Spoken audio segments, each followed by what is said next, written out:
भगवान की जय। प्यारे कृष्ण कन्हैया लाल की जय।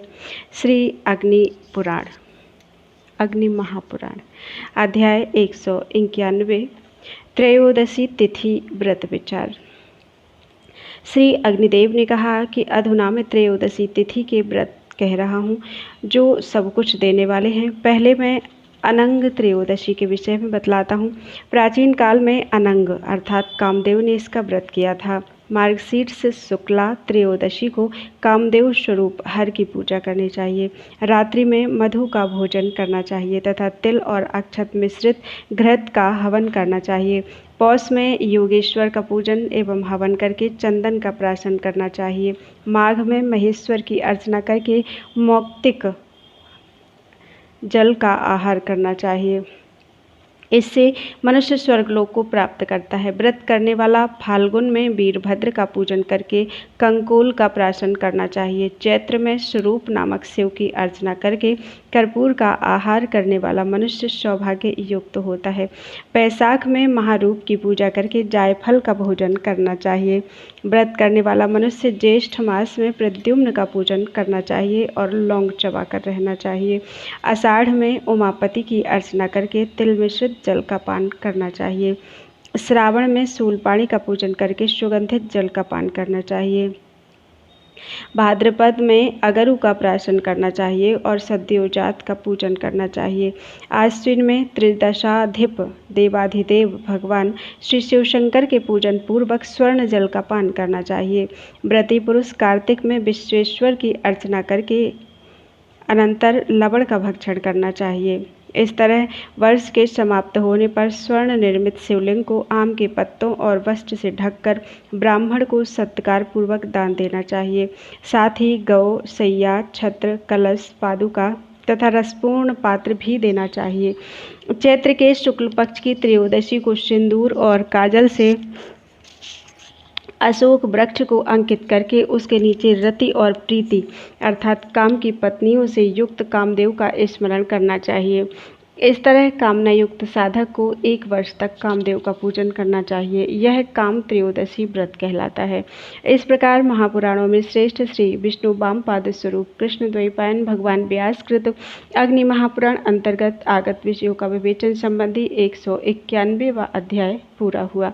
बोलो वृंदावन बिहारी लाल की जय। अध्याय 192, चतुर्दशी तिथि व्रत विचार। श्री अग्निदेव ने कहा कि हे वशिष्ठ, अधुना मैं चतुर्दशी तिथि को किए जाने वाले व्रत का वर्णन करने जा रहा हूँ। वह व्रत भोग और मोक्ष देने वाला है। कार्तिक की चतुर्दशी को निराहार रहकर भगवान शिव का पूजन करना चाहिए और वहीं से प्रारंभ करके प्रत्येक मास की शिव चतुर्दशी को व्रत और शिव पूजन का क्रम चलाते हुए 1 वर्ष तक इस नियम को निभावें। ऐसा करने वाला पुरुष भोग, धन और दीर्घायु से संपन्न होता है। मार्गशीर्ष मास के शुक्ल पक्ष में अष्टमी, तृतीया, द्वादशी और चतुर्दशी को मौन धारण करके फलाहार पर रहें और देवता का पूजन करना चाहिए तथा कुछ फलों का सदा के लिए त्याग करके उन्हीं का दान करना चाहिए। इस तरह फल चतुर्दशी का व्रत करने वाला पुरुष को शुक्ल और कृष्ण दोनों पक्षों की चतुर्दशी एवं अष्टमी को निराहार व्रत पूर्वक भगवान शिव की पूजा करनी चाहिए। इस विधि से दोनों पक्षों की चतुर्दशी का व्रत करने वाला मनुष्य स्वर्गलोक का भागी होता है। कृष्ण पक्ष की अष्टमी तथा चतुर्दशी को नक्त व्रत अर्थात केवल रात में भोजन करने से साधक इहलोक में अभीष्ट भोग तथा परलोक में शुभ गति पाता है। कार्तिक की कृष्णा चतुर्दशी को स्नान करके ध्वज के आकार वाले बांस के डंडों पर देवराज इंद्र की आराधना करने से मनुष्य सुखी होता है। तत्पश्चात प्रत्येक मास की शुक्ल चतुर्दशी को श्री हरि विष्णु के कुसुमय विग्रह का निर्माण करके उसको जल से भरे पात्र के ऊपर पधरावें और उसका पूजन करना चाहिए। उस दिन अगहनी धान के 1 सेर चावल के आटे का पुआ बनवा लें। उसमें से आधा ब्राह्मण को दे देना चाहिए और आधा अपने उपयोग में लावें। नदियों के तट पर इस व्रत और पूजन का आयोजन करके वहीं श्री हरि विष्णु के अनंत व्रत की कथा का भी श्रवण या कीर्तन करना चाहिए। उस समय चतुर्दश ग्रंथियों से युक्त अनंत सूत्र का निर्माण करके अनंत की भावना से ही उसका पूजन करना चाहिए। फिर निम्नांकित मंत्र से अभिमंत्रित करके उसको अपने हाथ या कंठ में बांध ले।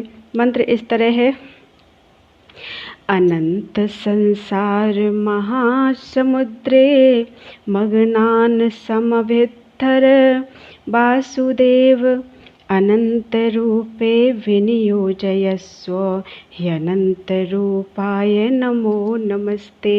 हे वासुदेव, संसार रूपी अपार पारावार में डूबे हुए हम जिस प्रकार प्राणियों का आप उद्धार करें, आपके स्वरूप का कहीं अंत नहीं है। आप हमें अपने उसी अनंत स्वरूप में मिला लें। आप अनंत रूप परमेश्वर को बारंबार नमस्कार है। इस तरह अनंत व्रत का अनुष्ठान करने वाला मनुष्य परम आनंद का भागी होता है। इस प्रकार महापुराणों में श्रेष्ठ श्री विष्णु वामपाद स्वरूप कृष्ण द्वैपायन भगवान व्यास कृत अग्नि महापुराण अंतर्गत आगत विषयों का विवेचन संबंधी 192वां अध्याय पूरा हुआ। बोलो वृंदावन बिहारी लाल की जय।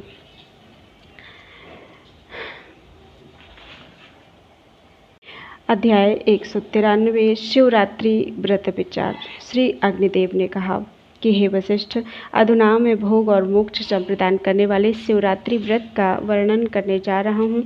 एकाग्र चित्त से उसका श्रवण करो। शिवरात्रि व्रत विचार। श्री अग्निदेव ने कहा कि हे वशिष्ठ, अधुना मैं भोग और मोक्ष संप्रदान करने वाले शिवरात्रि व्रत का वर्णन करने जा रहा हूँ। एकाग्र चित्त से उसका श्रवण करो। फाल्गुन के कृष्ण पक्ष की चतुर्दशी को मनुष्य कामना सहित निराहार व्रत करना चाहिए। मनुष्य को, व्रत करने वाले को रात्रि को जागरण करना चाहिए और यह कहे कि मैं चतुर्दशी को भोजन का परित्याग करके शिवरात्रि का व्रत करने जा रहा हूँ। मैं व्रत युक्त होकर रात्रि जागरण के द्वारा शिव का पूजन करने जा रहा हूँ।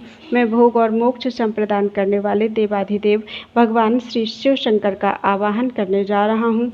हे शिव, आप नरक समुद्र से पार कराने वाले नौका के समान हैं। आपको नमस्कार है। आप प्रजा और राज्य आदि संप्रदान करने वाले मंगलमय एवं शांत स्वरूप हैं। आपको नमस्कार है। आप सौभाग्य, आरोग्य, विद्या, धन और स्वर्ग मार्ग की प्राप्ति कराने वाले हैं। मुझको धर्म दीजिए, धन दीजिए और काम भोग आदि संप्रदान कीजिए। मुझको गुण, कीर्ति और सुख से संपन्न कीजिए तथा स्वर्ग और मोक्ष संप्रदान कीजिए। इस शिवरात्रि व्रत के प्रभाव से पापात्मा सुंदरसेन व्याध ने भी पुण्य प्राप्त किया। इस प्रकार महापुराणों में श्रेष्ठ श्री विष्णु वामपाद स्वरूप कृष्ण द्वैपायन भगवान व्यास कृत अग्नि महापुराण अंतर्गत आगत विषयों का विवेचन संबंधी 193वां अध्याय पूरा हुआ। बोलो वृंदावन बिहारी लाल की जय।